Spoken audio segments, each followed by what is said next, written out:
Las Vegas. It's more than just a city. It's a feeling.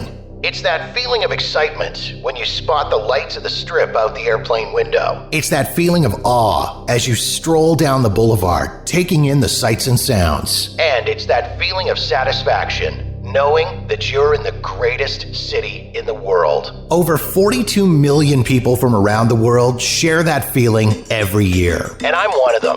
Taking you to the world-famous Vegas Strip and beyond, my name is Jeff, and this is the Jeff Does Vegas podcast. Hey there, and welcome to episode number 100 of Jeff Does Vegas. Before we get rolling for this episode of the podcast, I just wanted to take an opportunity to thank everyone for listening to the last episode of the podcast, which was my trip report outlining my most recent Vegas vacation back in mid-December.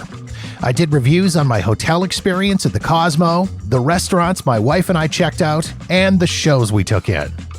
Being that we were in Vegas for 7 days and that it was our first time down in almost 2 years, we packed a lot into this trip, meaning that the episode is also pretty jammed.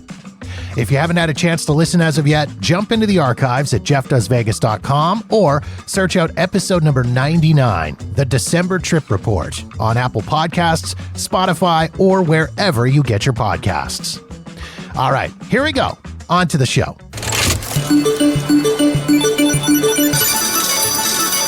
Back in March of 2021, for various reasons, I put this podcast on a hiatus, but I noticed people were still listening and downloading past episodes. As I watched the download numbers continue to grow, I made a commitment to both myself and to you, the audience. When I hit 100,000 total downloads, a milestone that a relatively small percentage of podcasts actually hit, I'd begin releasing new episodes once again. Jeff Does Vegas crossed that 100,000 total download mark in September of 2021. And since then, I've had the opportunity to have some pretty incredible conversations with some amazing guests. Now, as I reach another milestone, episode number 100, I thought it might be fun to go back and share some highlights from a few of those recent conversations, as well as let you in on what's coming up over the next few episodes. Enjoy.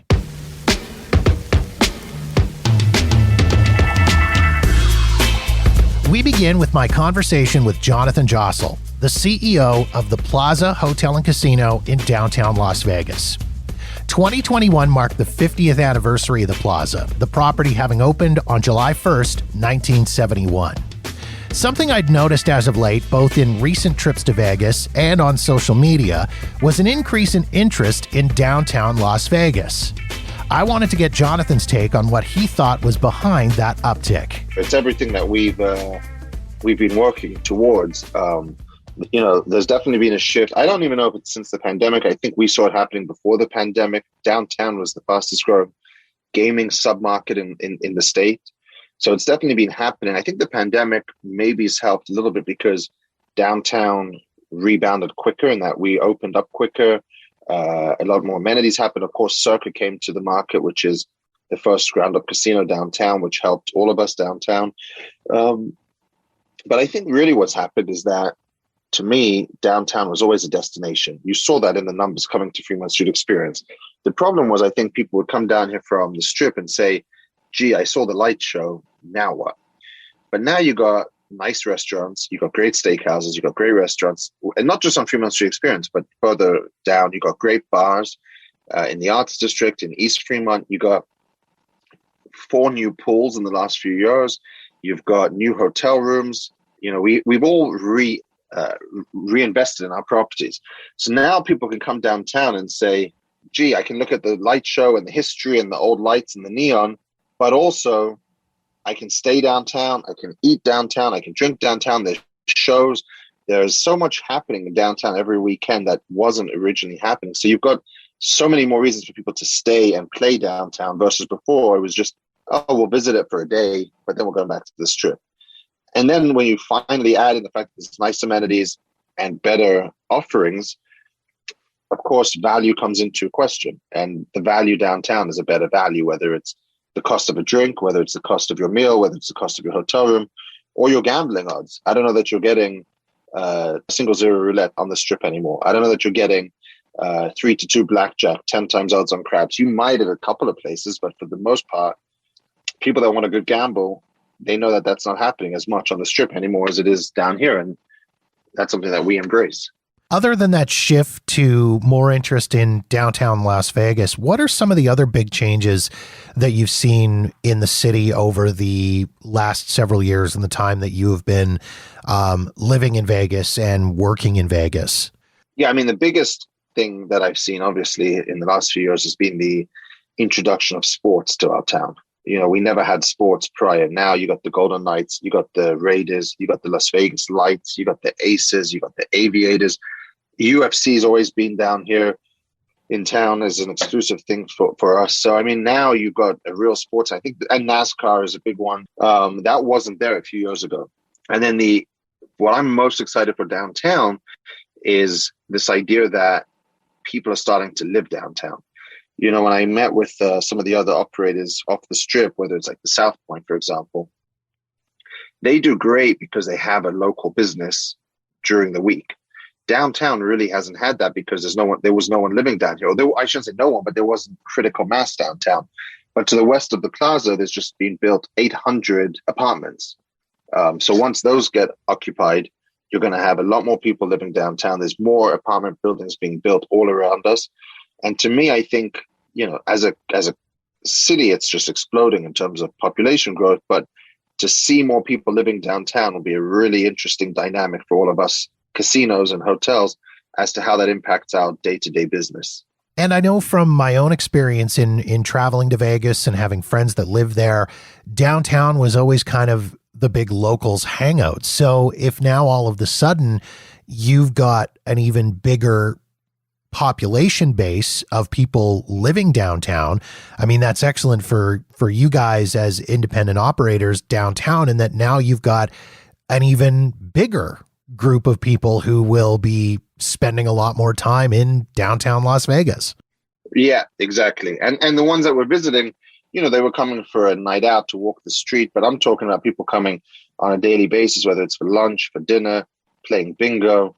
Having that built-in audience is something that we've never had downtown. If you look at the plaza, historically, if you look around us, to the east, you had the Las Vegas Club, which was at the end of its life.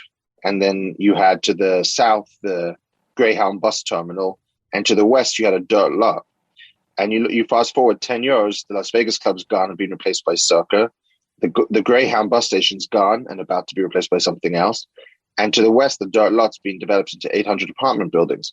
So the neighborhood effect is really taking hold here at the plaza and downtown in general.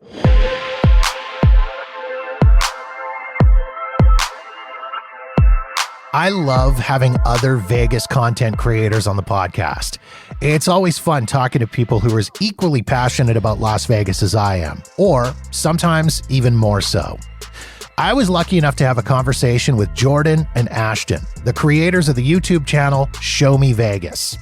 Whenever I'm talking to creators, one of the things I love finding out is what inspired them to start creating Vegas-related content in the first place. So I think a few years ago, we started watching some Vegas YouTube videos. And this was back when it was a lot less crowded in the market. You know, there's a lot of Vegas vloggers out there today. If you go out on YouTube and search for anything in Las Vegas, you're going to get a couple dozen different, vloggers that have made videos about it.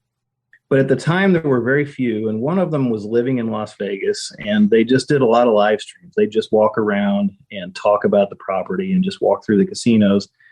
And it was really cool for us because we didn't get to go as often as we would like. And you're watching it on a big flat screen TV, and you just kind of feel like you're there. And we thought, that would be a lot of fun to do. And there's no reason why we couldn't do that. Why don't we just give that a shot? And also, I think we thought, if nobody else watches it, big deal. It's going to serve kind of as a scrapbook for ourselves. It's kind of just to preserve our own memories. We can watch those back. If nobody else wants to watch it, we'll want to watch it back in 20 years and have those memories preserved. So it was almost as much that at the beginning. Yeah, it was kind of more of by no means did we think, we were going to get a whole lot of followers at first. That anybody was going to want to watch us. Yeah. It was just more kind of a passion thing, I guess. It was just, for us. It's been a passion project from day one, just a kind of a creative outlet to just do more research on Vegas and inspire us to do different things we haven't done before, because we might be able to make a video out of it. And, we started on YouTube. We tried to start on YouTube, and I realized just how tough it was to get anybody to watch your YouTube videos. I mean, if you don't already have some type of following elsewhere on social media, you can just forget about it.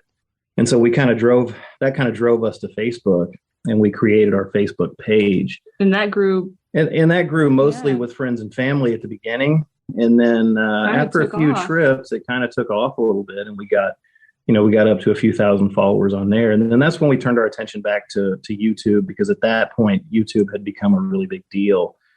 And we still thought, we can do that if we just really want to put in a little bit of work. And so we're still a big time work in progress. I like to go back to some of the big YouTubers and go back and look at their early stuff, because it makes me feel better about our stuff, and especially our early stuff, because, sometimes I'll watch some of our early videos and I'll be like, it's cringeworthy. I'm like, but, I leave them out there. I don't take them down. I leave them out there, and I hopefully people can kind of follow the trail and be like, okay, these are getting better. Now, sometimes I'll go back and look at one I made 2 months ago, and I'll be like, oh, that's way better than what I'm making now. I've got to figure out how to keep moving forward and not regress and start making worse videos. But, it all comes down to getting content while you're out there. And that's the hardest thing, is interrupting your vacation by constantly having a camera in your hand. We don't have the luxury of being able to go out there and stay for 10 days because our schedules don't allow it. So if we're there for 3 nights, sometimes we feel like we're kind of hurting our vacation, because we're constantly trying to get that shot or that clip or, whatever it might be. That experience. And, we don't want to ruin a great meal by trying to have a camera out and video ourselves the whole time. So that's a tough balance. But, really, just long story short, it really started as a passion project, and it just kind of grew from there. I love that it started as a passion project for you guys, because it was very similar for me with the podcast, in that I had sort of become the de facto Vegas expert for my friends because of the number of trips that I was making down there. I had it in the back of my head that I wanted to start a podcast, but I wasn't exactly sure what I wanted to do. And then as I got people asking me more and more about Las Vegas, I thought, okay, cool. Yeah, this could be a podcast. And if it's just me and a few of my friends that listen, that's cool. One of the things that I had some issues with was trying to sort of hammer out a niche for my podcast, because in a similar world as the vlogging world, there are dozens of other Vegas related podcasts out there. Now, for the most part, most of them are about gambling or partying. Very few are sort of covering the bases and diving deep into stories and things like that. So that's kind of, I would like to say that's kind of where I found my niche. Did you guys struggle to find a niche for your vlogs, to something to set you apart from all of the other Vegas vlogs that are out there? Yeah, I would say it still is to this day. I don't think we still necessarily have a style. Room tours and property walkthroughs are kind of what we like to do the most, I think. Food vlogs are hard. We watch quite a few of those, and those are difficult to do. And so I think we're still trying to find that, our little place in the vlogging community, because we do live stream some, but we're not live streamers. We do food videos occasionally, but we're not food vloggers. So I think we just kind of want to bring whatever we think is something that someone will enjoy, or something that we think, people would like to see to them. It's kind of just something that's going to be helpful. Yeah. I mean, it's just something that's going to be helpful for people who have, whether it's their first time to Vegas or they've been to Vegas several times. We don't really have that niche quite yet. And I think that in itself maybe sets us apart just a little bit, is that we don't have that. Is that we're all over the place. We're all over the place.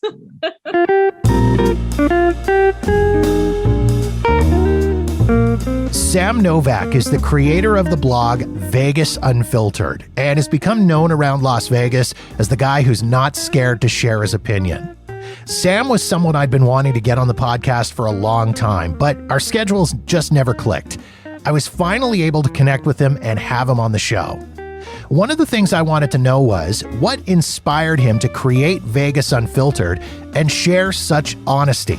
It was launched out of frustration and a few cocktails, to be honest with you. Isn't that how all good stories start, though? Frustration and a few cocktails? Especially in Las Vegas, yeah. I had been on board with Vegas Chatter for quite a while. They were their parent company is Condé Nast Travel Network, very revered, very sophisticated. So I had to kind of reel in some of my more colorful opinions and write for others. And when it collapsed, I got approached by one of our regular readers who thought it might be fun to kind of do a guerrilla style knockoff of it, which I was like, okay, yeah, I can keep doing what I've been doing, but adding to it and adding a little Tabasco to it. And that was fun for a while, but it lacked the cohesiveness that I'd liked about Vegas Chatter. We had all these different writers that we didn't communicate with one another. There was no direction, no guidance.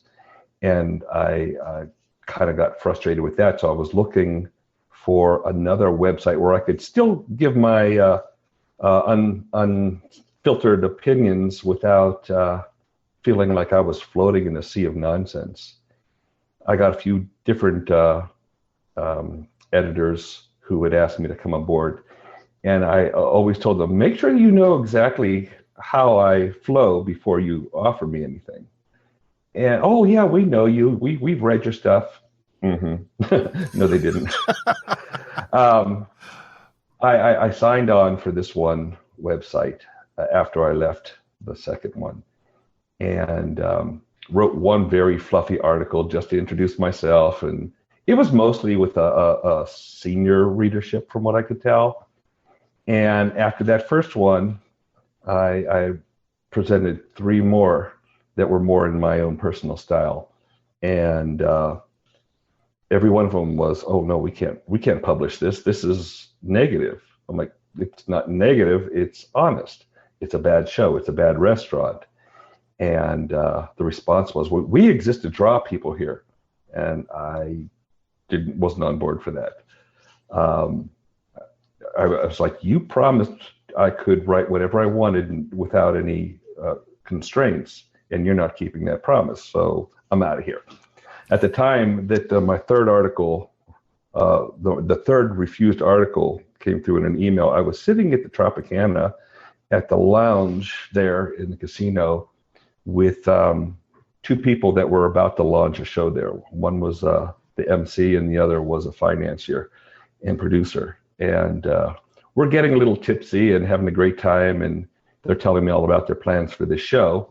And I looked down at my phone and saw that this email had come through where that my third article had been rejected.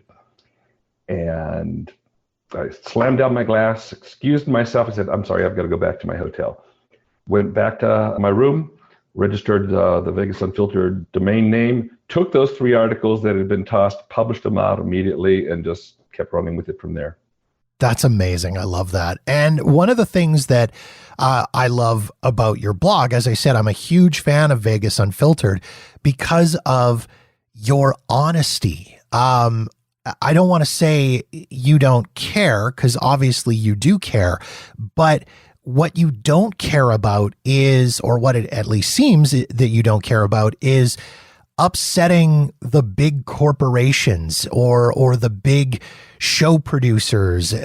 There's so many other Vegas content creators that are either Vegas based or otherwise who really do appear to be in the pocket of some of those corporations and casino owners and show producers and such. Whereas you, when you put a review out there, I mean, there's times that it is, I will come right out and say it's pretty savage, quite frankly. I think that anybody who's coming here deserves to know exact truths. And most of the people that you're referring to half the time that they spend is going to free shows, eating free dinners, kissing up and getting, as long as they keep writing positive things, they're going to keep getting more and more invitations to go back.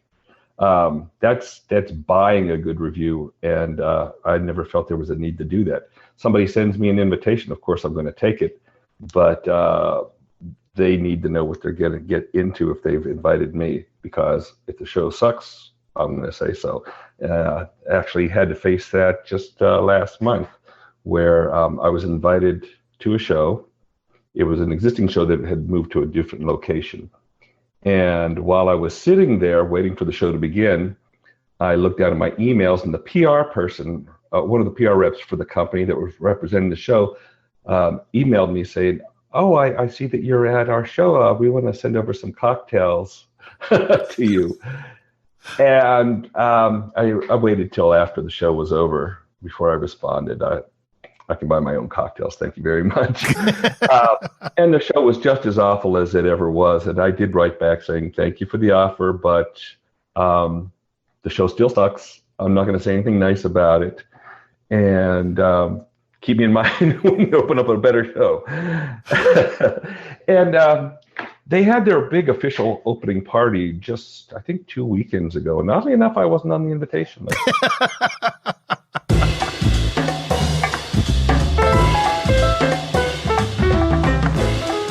David DeMont-Mullen made his first appearance on the podcast back in 2019 in the episode Classic Vegas Mistakes. He made a return to the show to talk about planning the ultimate guy's trip to Las Vegas, sharing tips from his book, The Las Vegas Little Black Book, A Guy's Guide to the Perfect Vegas Weekend. We covered a lot of ground in our conversation, from picking the hotel to planning meals to figuring out how to get around, but arguably one of the most important things we talked about was planning your group outing to the strip club. Well, I think every group of guys definitely needs to go to a gentleman's club on their Vegas trip. And it's kind of part of the Vegas experience, that sort of thing. The gentlemen's clubs in Las Vegas are some of the top clubs anywhere. Those are amazing places. The top one is called Spearmint Rhino. That one's only open at night, opens from 9 p.m. to 5 a.m. But that is just an amazing experience to go to. It gets pretty crowded at 11 o'clock. So if you're going to go there, go a little bit early or go a little bit late. But don't act a fool when you get in there, right? So this, just have a drink. If, tip the girls on stage, $1 or $2. Don't feel bad about if a girl comes over and is asking for you to pay for a lap dance if you turn her down. It's not a big deal. And just enjoy yourself as a group of guys versus, one of the guys going into a VIP room and not seeing him for hours and them charging his credit card thousands of dollars and that sort of thing. But I think that a lot of these gentlemen's clubs have great TVs for sports also. So if you're like, where should we watch this game? Should we watch it in the sports book, or should we go watch it over at, Crazy Horse 3? I would say for a group of guys, go to Crazy Horse 3, watch the game. You're going to have a much better experience over there. It's funny that you mentioned going to the gentleman's club for something other than the obvious, like whether you're going there for the sports or going there for the food. When I've been in Las Vegas, I've had friends who have said, "Hey, why don't we go to such and such a place? They've got amazing sushi or they've got amazing steaks." Like, it's just so odd and bizarre. It's not really something that you'd think of. Yeah. And they're notorious for their wings. Most strip clubs that have their own special version of wings. Crazy Horse 3, the one in Las Vegas, which is down near the stadium near Mandalay Bay, they have a pretty great kitchen, and they serve food 24/7 there. So if it's late night, you want a meal, you can get one there. There's one called Treasures, which actually has a steakhouse associated with it right next to it, which is a great place to have a steak and then walk over inside the club. But it's a fun part about Vegas. If you're there on a weekend like March Madness or one of these conventions, most of these places are so packed with, the sales guys, taking their clients out for out to the clubs that it's not even worth going to. It's so crowded. I definitely think you should go there. Now, one of the things to avoid is never take the advice of a taxi driver or an Uber driver on where to go, because taxi drivers, Uber drivers get kickbacks from the gentlemen's clubs for every person they bring in. And some of these places are notorious ripoffs. You're going to have a horrible time, but the taxi driver is getting $50 per person walking in there. So a lot of times they'll tell you that, oh, no, Spearmint Rhino is under construction, or, oh no, that place closed last year, to try to get you to a new place. I'll just tell them exactly where you're going, and don't deviate. Yeah, you know what? I've heard that from a few people where they've said, yeah, I want to go to Treasures. And the cab driver tells them, no, you don't want to go to Treasures. You want to go to Crazy Horse 3. So I'm going to take you there instead. And I always kind of assumed that was a thing where the cab drivers were getting spiffed by the club owners. And so it's kind of interesting to hear that confirmed. Oh, absolutely. That's where they make pretty much all their money. So some of these clubs actually have their own like limo shuttle where you can call them, and they'll get you out there for free. Which is, if you got a group of 6 or 8 guys, you might as well call them, see what they'll bring you out there. Don't feel bad if you don't want to hang out there all night. Just, there's taxis waiting outside every gentleman's club to bring you right back to the strip. But one of the things also is like, if you go there at like 4 o'clock, 5 o'clock in the morning, it's kind of, it's not as fun as it would be at 9 or 10 o'clock at night. It's kind of, the girls have been working all day. The place is kind of beat up, and people are getting drunk and a little sloppy.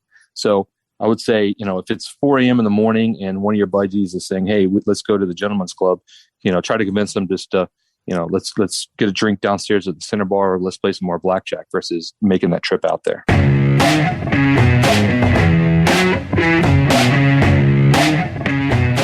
Legit true crime junkies Anthony and Megan Smith are the creators of the website Mayhem in the Desert, which takes a dive into the more sordid side of Las Vegas's past. Born and raised in Las Vegas, the pair decided to take on the task of chronicling some of the crime stories that helped shape Las Vegas's history. During our conversation, Anthony shared some of their favorites. Definitely Benny Binion. And he actually, my wife's father, worked at the Horseshoe as a dealer for quite some time, and had nothing but nice things to say about Benny Binion. Very generous, very affable. So there was that side to him, but there certainly was a more dangerous side to Benny Binion. And that's part of why we like him, because Vegas can be a town of extremes. And I think Benny really captures that. And so 2 of the stories that we've written about him, one was about a very unfortunate cab driver by the name of Marvin Shumati in the 1960s, that he'd been a low-level crook, and he fell into the orbit of one of Benny Binion's enforcers, a fellow by the name of Tom Hanley. Now, Shumati, in the course of these interactions, his son, who was in his early 20s, befriended Ted Binion, who was about the same age. And Shumati from there developed this plot, get-rich-quick scheme, that he could use his son's connections with Ted Binion to kidnap the young Ted Binion and then hold him for ransom. Now, he told this to a few of his buddies at a bar that he frequented on Flamingo and Paradise, and they apparently were game at the beginning. At a certain point, Shumati came to the conclusion that the only way to get away with the crime would be to murder Ted Binion. Now, once he told his friends that, one of them got cold feet and reached out to an associate of Benny Binion to inform him that this Shumati character was involved in a plot against his son. Benny Binion said, "Thank you very much. Here's a few $100, and you have 24 hours to get out of town." That gentleman wisely took that advice and moved to the East Coast. Marvin Shumati, for his part, after Benny Binion had been tipped off, he arrived at that same bar where he'd hatched the plot. This is in late December of 1967, but he never made it inside. Tom Hanley, it's believed, met him outside the bar and told him they were going for a drive to the edge of town. The few days later is when they found Marvin Shumati's body at the base of Sunrise Mountain. He, in typical organized crime fashion, had been shot once in the chest and then one final shot behind the ear. Local press alluded to a well-known gambling executive potentially being involved in the plot. but no one was ever arrested. No one ever charged.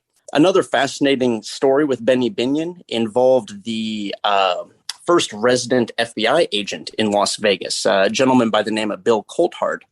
And he liked Las Vegas so much, he retired from the FBI and started working as an attorney in town. He married into a family of a wealthy casino executive and became a fairly well-known businessman in his own right. Now, through those dealings, Bill Coulthard ended up getting a 35% ownership interest in the land that the Horseshoe sits on. So Benny Binion, he didn't own the land, he had to lease it. And the lease was up for renewal in the early 1970s. And as you might expect, the straight-laced former FBI agent wasn't inclined to renew the lease for this well-known gambler and fellow that had a reputation for violence. Benny Binion did his best to negotiate, made substantial monetary offers to accomplish a renewal of the lease. But when that didn't work, one day Bill Coulthard got into his car in downtown Vegas, leaving his law office, and the explosion could apparently be heard all throughout downtown.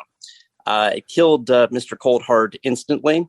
The interests in the land that the Horseshoe sat on went to some other individuals who then decided, probably wisely, to renew the lease for an additional 100 years. Now, again, that one, they strongly suspected Benny Binion and Tom Hanley as being the trigger man behind the bombing, but they could never make a firm link.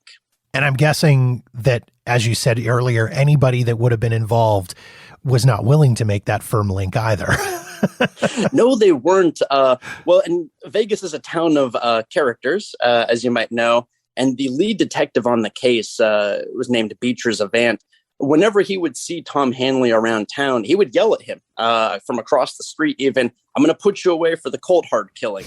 Wow. But apparently was never successful. What's another true crime story that you guys have really enjoyed putting together for the website? Well, one of the others is from the Old West days of Las Vegas. And it gives a little bit of an idea of what a frontier town it was. There was a young child from the Romero household that was walking to school. Las Vegas maybe had 800 people in it at the time, so very small town. But the child never came home. So the mother, quite frantic, enlisted the help of the local sheriff and some other townspeople. They fanned out, and they luckily found the girl before any harm had come to her. And a newcomer to town who worked at a local bakery. His name was Walter Smith. He was arrested by the sheriff and immediately brought to the one-room courthouse in downtown Las Vegas. The presiding judge, Judge Lillis, questioned Walter Smith, and then at the conclusion said, "Well, we don't have enough evidence to try you for kidnapping, but you've got 2 hours to get out of town." And Sheriff Sam Gay, who was a large, burly former security officer for the railroad before becoming sheriff, told Walter Smith, "You got 15 minutes to get out of my sight." And then he apparently was never heard from in Southern Nevada again. It's beginning to feel like this whole tactic of telling people to get out of town on your own, or else we're going to take you out of town. And if we take you out of town, there's going to be a problem, is quite a common thing that was done in the city of Las Vegas, whether it was way back in the Old West or during the organized crime days. Well, and I think that's an interesting through thread that may still go on today, but probably became less frequent with the corporate control here in Las Vegas.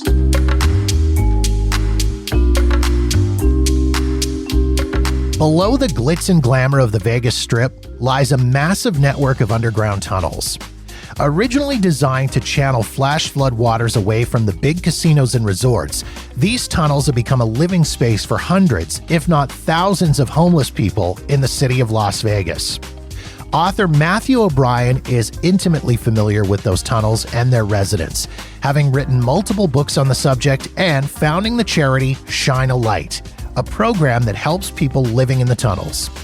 During our conversation, Matthew shared what got him interested in the tunnels initially and his first experiences exploring them. When I was managing editor at Las Vegas City Life, when I heard about a murderer who had evaded the police by using the underground flood channels of Las Vegas. And so that gave me the idea to kind of maybe follow this guy's trail down in these tunnels to see what was down there. And that's when I started kind of reading up on and researching and actually exploring the tunnels. And it was kind of around this time and beyond where, I reached out to the regional flood control district in Clark County and started learning about how many miles of tunnels there were in the valley and why they were there, what their purpose was.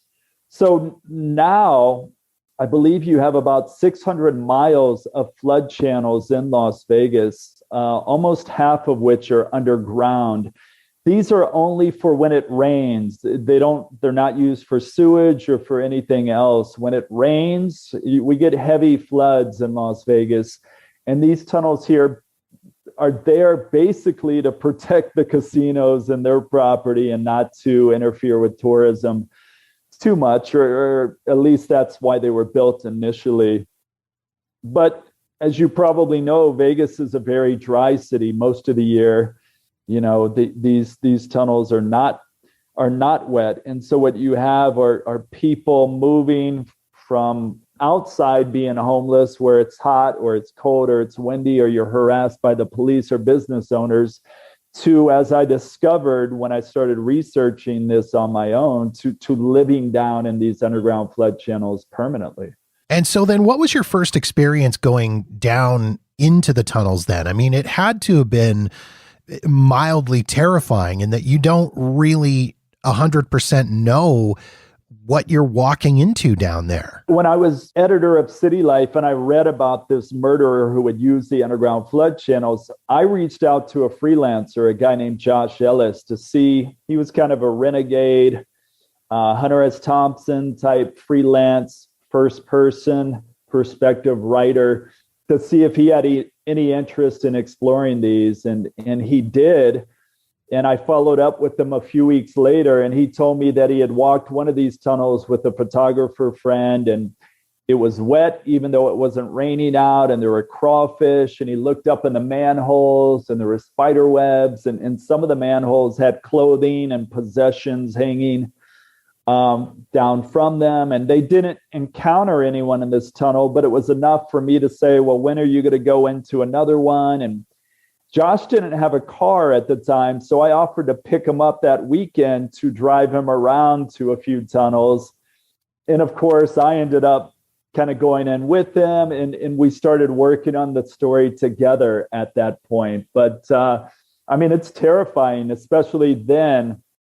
We had both seen some pretty crazy stuff above ground in broad daylight in Las Vegas, so we had no idea what might be going on in these dark, discreet tunnels. So we were erring on the side of caution. He had a big knife that he was carrying around with him, and he was wearing a trench coat, and we both had on, knit caps or hard hats. And I had a golf club that I started using as a walking stick and for self-defense. And we were not expecting to find people down in these tunnels. That was not public knowledge at the time. A few police officers may have known that. Some people in the homeless population knew people were living down there. But Josh and I were expecting maybe to find some cool graffiti, some weird debris that had washed in there.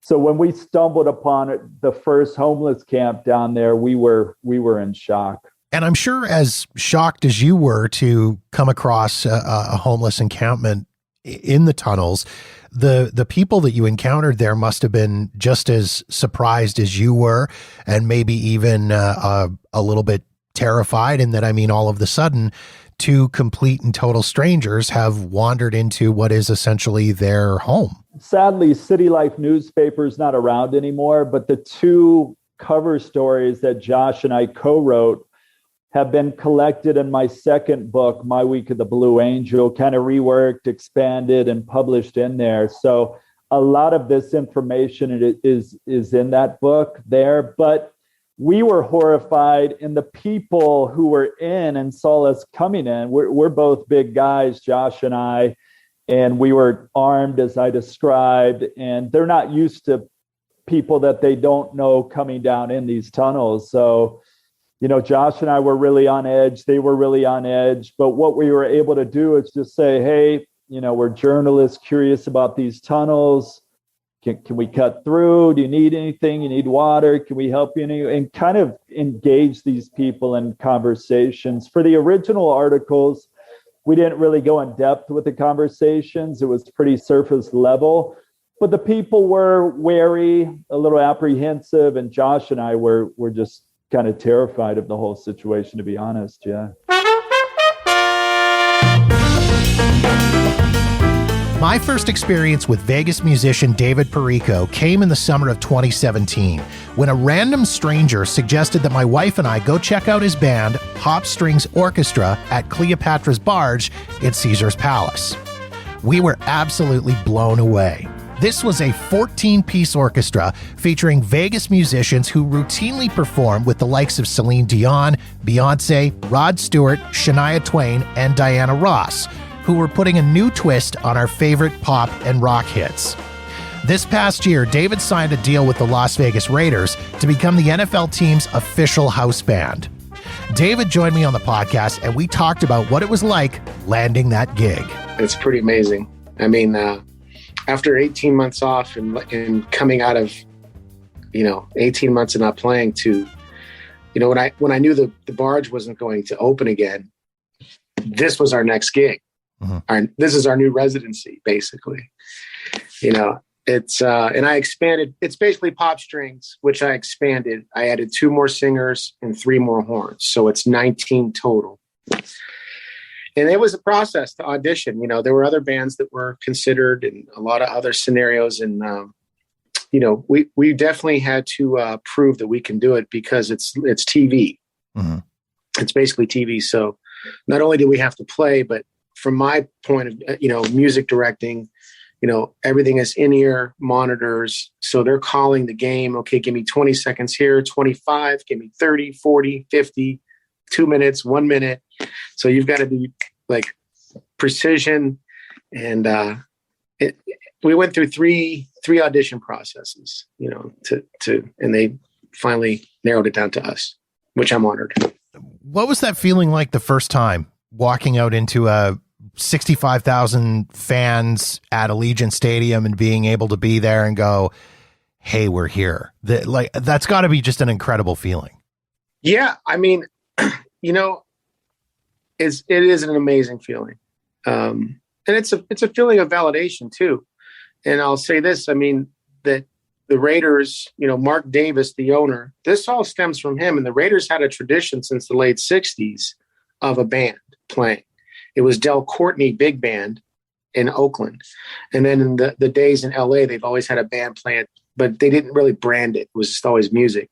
And then getting the baton passed this way, it comes from Mark Davis and the entertainment team and their vision at the Raiders wanting to do something completely unique. So if you come to it, again, this is only in Vegas. If you come to a Las Vegas Raiders football game, the game is completely different than any other football game you're going to see. Between the lights and the LEDs and the live band, and not only is it a live band, it's a 19-piece band. It's pretty awesome to be involved, and I can't thank the Raiders organization enough, Mark Davis and the whole entertainment team for their vision. It's really awesome. It's great for entertainment. It's great for live music. I'm glad you mentioned about how different sports is in Las Vegas with this kind of stuff. I'm being Canadian, of course, it's legally required that I'm a hockey fan. Exactly. So you've been to the Knights games? I've been to several Vegas Golden Knights games. So I mean, yeah.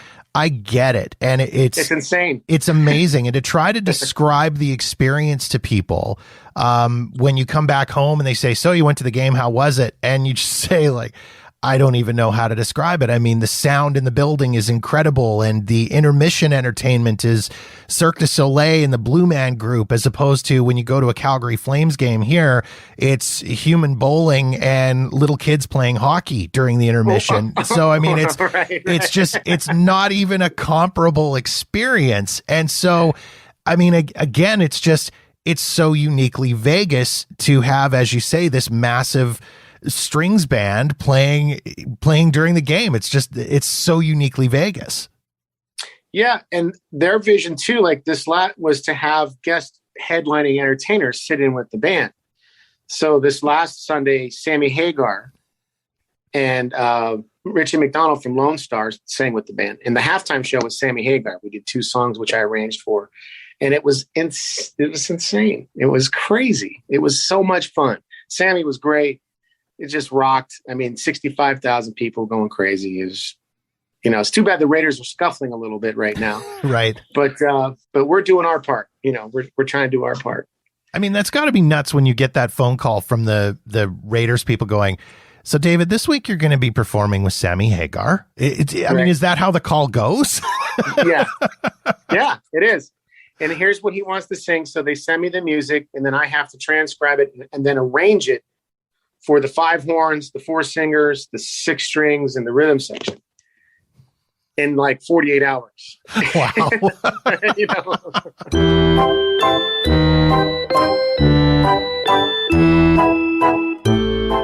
I love talking Vegas history on the podcast, and there's a much maligned period in Las Vegas's recent past that I really wanted to cover.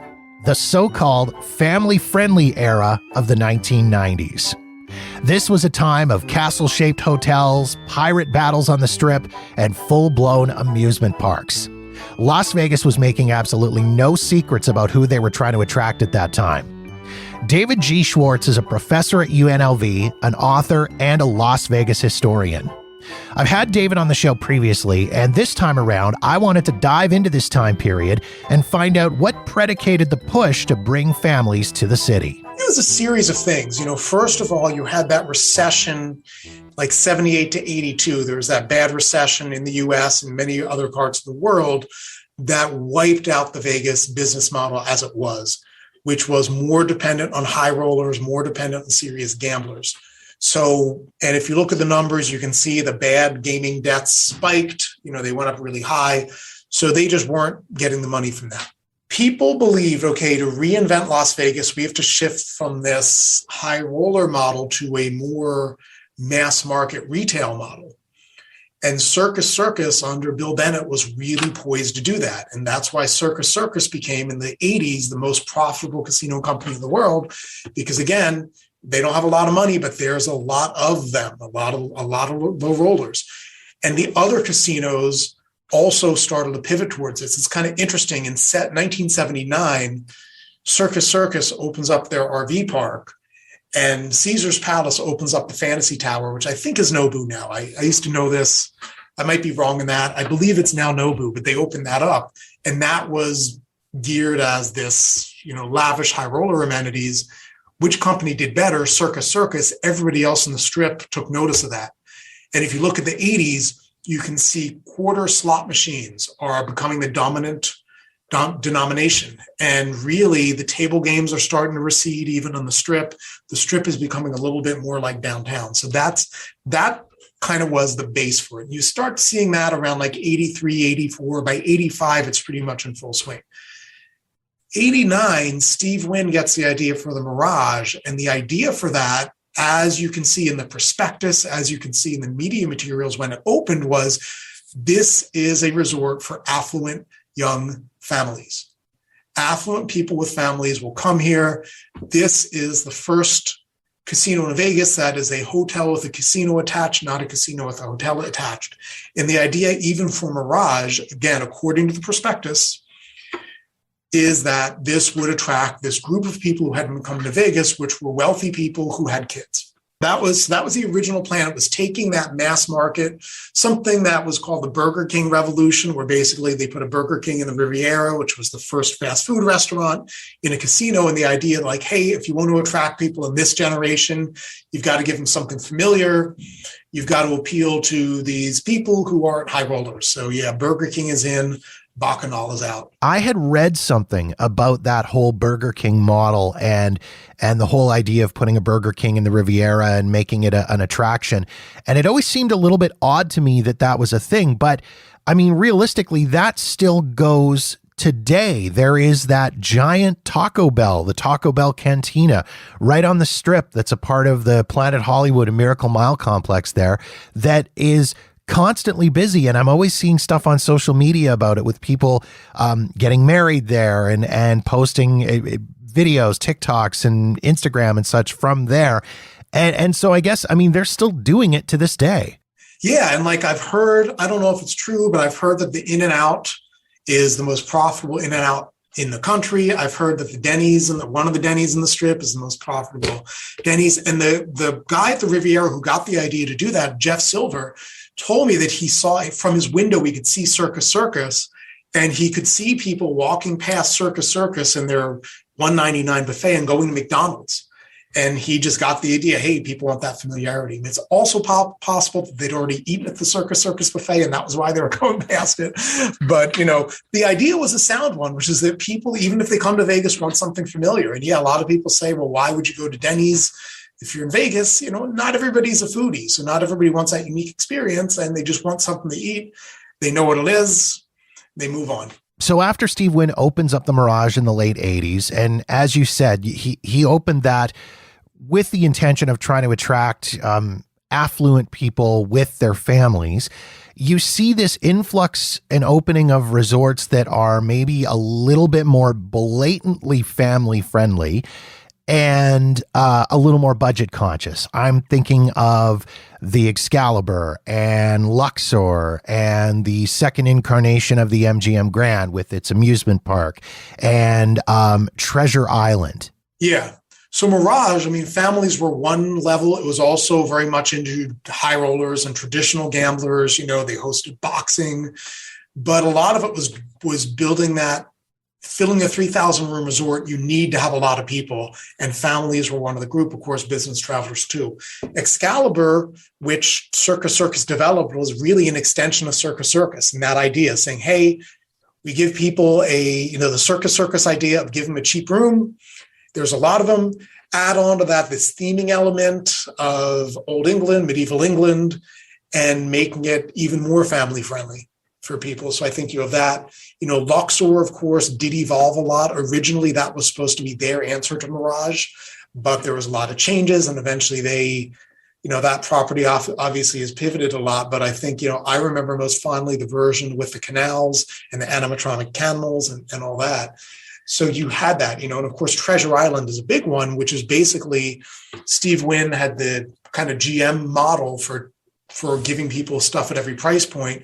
So you have the Golden Nugget downtown, you have the Mirage, and then you have Treasure Island, which was Mirage on a $400 million or so budget instead of a $600 million or so budget. Basically the same thing, make it even more appealing to families.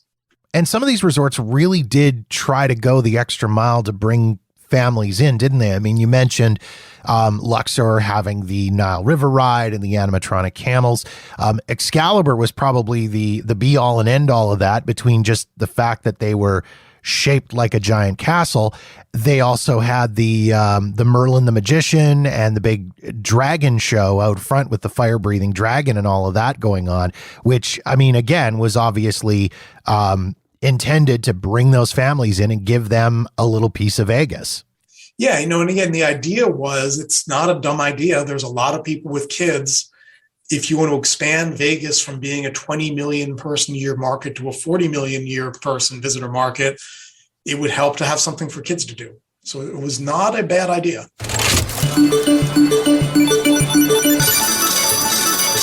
And that's that. I hope you've enjoyed this little trip back in time with some of my favorite conversations from the past few episodes of the podcast. If you want to listen to the complete episodes, check out the show notes at jeffdoesvegas.com for links to the archives, or head to wherever you get your podcasts, including Apple Podcasts and Spotify, and start listening now. In the meantime, I've got lots planned for the next few episodes of the show. I've got conversations lined up with entertainers, fellow content creators, and with things opening up once again, plans for more trips to Vegas. So get ready for upcoming trip reports.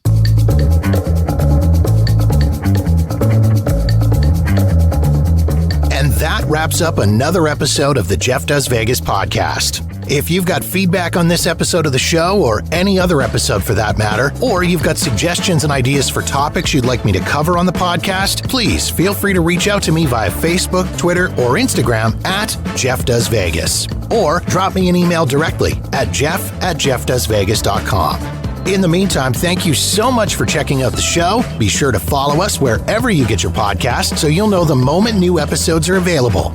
And don't forget to visit jeffdoesvegas.com for past episodes and show notes.